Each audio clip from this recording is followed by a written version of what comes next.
বিরোধীরা নয়, সরকারই জুলাই চেতনা ব্যবহার করে ক্ষমতায় এসে জনগণের বিপক্ষে অবস্থান নিয়েছে বলে মন্তব্য করেছেন এনসিপির আহ্বায়ক নাহিদ ইসলাম। বলেন, আওয়ামী লীগের মতো বিএনপিও মুক্তিযুদ্ধের চেতনা বিক্রি করে রাজনীতি করছে। সোমবার জুলাইয়ে মাদ্রাসা শিক্ষার্থীদের আত্মত্যাগ স্মরণে আয়োজিত আলোচনা সভায় এসব কথা বলেন নাহিদ। জানান, বর্তমান স্বরাষ্ট্রমন্ত্রী ও সরকার সংবিধান সংশোধনের কথা বলে জাতির সাথে প্রহসন করছে। সরকার যদি গণভোটের আলোকে জুলাই সনদ বাস্তবায়ন না করে তাহলে আন্দোলনের মাধ্যমে সেই দাবি আদায় করে নেওয়া হবে বলে জানান নাহিদ ইসলাম।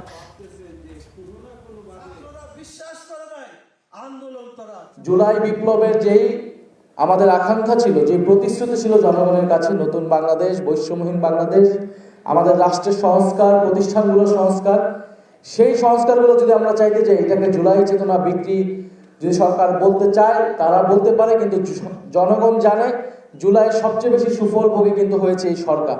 তারেক রহমান দেশে এসেছেন, শিলং থেকে স্বরাষ্ট্রমন্ত্রী দেশে এসেছেন, তারা ক্ষমতায় বসতে পেরেছেন জুলাইয়ের চেতনার ফলে, জুলাইয়ের এই ঘটনার ফলে।